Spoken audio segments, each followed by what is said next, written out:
I'm letting Professor Diener-West answer all these questions so that I wouldn't have to repeat myself again. So this is from Obed from Facebook. He's asking if the program is open for nurses. Open for? Nurses. Nurse. Oh, Nurse. nurses, of Yeah. course, of course. Yes. So we do require that a nurse have 2 years of health-related experience as a nurse, but a pharmacist. So we had a question earlier regarding someone with a bachelor of pharmacy. So having that with 2 years of experience does qualify you. And I would say that we have probably about 40% of our student body are physicians, pharmacists, nurses, medical students, veterinarians, so, and then the other 60% are, are coming from different backgrounds. But maybe I should go ahead and answer Haji's question about the basic qualifications for students again to enroll in the MPH. Mm-hmm. So it is the 2 years of health related experience, unless you have an MD or a PhD already.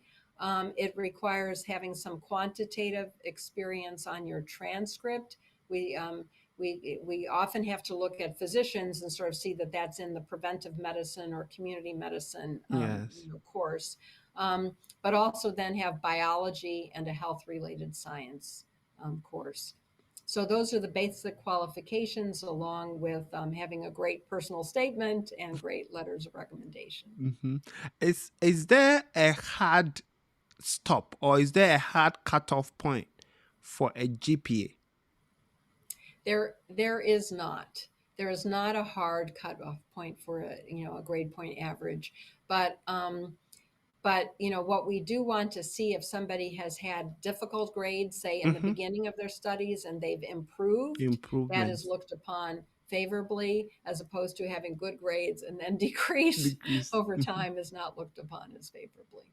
Okay. All right. So And we do not require GREs. We do not require standardized test scores. okay. So yeah, so that we don't require GREs. How about IELTS, like language proficiency tests? We do require either the TOEFL or the IELTS or Duolingo. There are some other, another test too, that whose name I forget. But we do require English language proficiency tests, unless the student's language of instruction at their school was English, English. Okay. Okay. and then So no if no test is required. okay, great. So if you're a student from an English speaking country, for example, like Ghana or Nigeria, where English is a primary medium of communication or teaching, then you may not need to write any language proficiency tests, right? That's correct. That Okay. would be waived. Okay. All right. So you don't have ILT to worry about. You don't have GRE to worry about. If your GPA is not in the first class range, and it shows improvements in your progress, you are still a good candidate to apply. Let's take one question from YouTube. This is from Mulukin. It says that it's a great honor to attend this event, and we are fortunate to have Professor Diener-West. Yes. What are the names of internal scholarships provided for MPH and the amount of funding? I think this is a very loaded question. Uh, Maybe you can Yeah, just it's highlight a few. so Mulukan, this is a little bit of a difficult question, because we do have some internal MPH funds that we give names to. Deans, Reed Frost, those were two chairs of epidemiology and biostatistics in the past, and they really are just honorific funding. Um, that these are partial funding.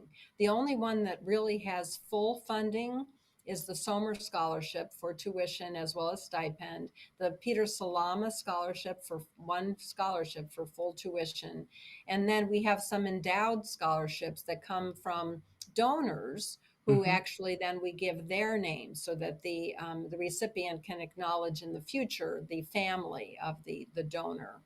But all of these decisions are based on the MPH Scholarship Committee's decisions. They Okay. make the awards.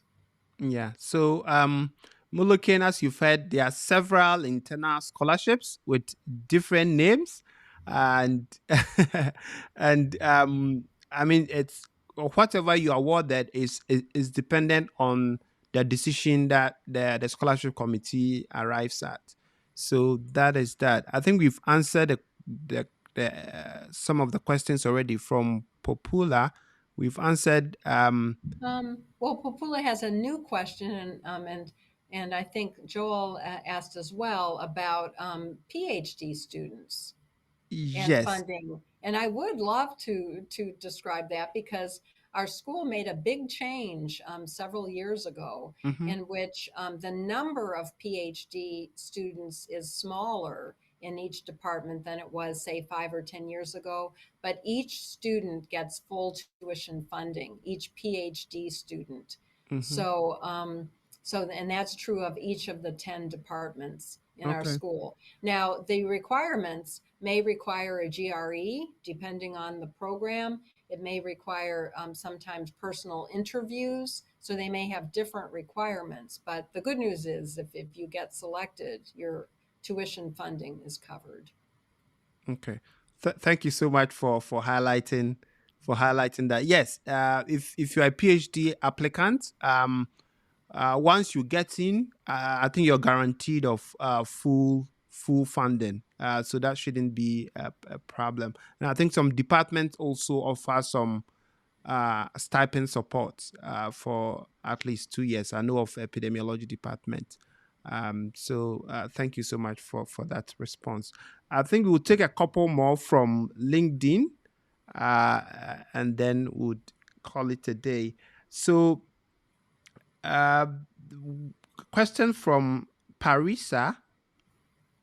Parisa wants to know whether you need to contact a potential supervisor before applying for the MPH program. Oh, excellent question. You do not.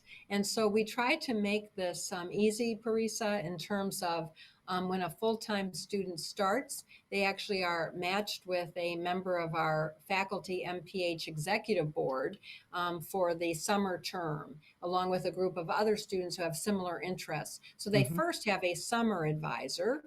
Then they have an academic advisor, and then they get to choose their capstone, mentor for their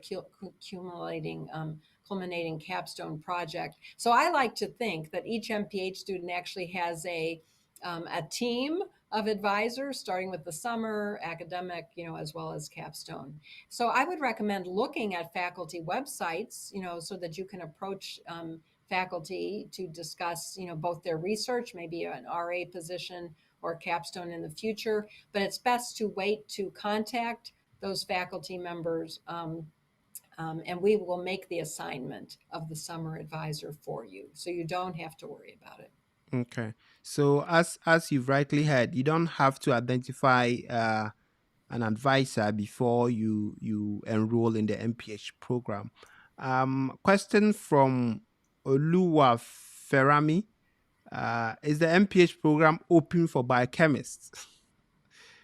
Uh, Well, so yes, I think so. So if you have a bachelor's degree, for example, in biochemistry, and you have a biology course and a health-related science course and math course, which you probably do, then the real issue would be the 2 years of health-related experience.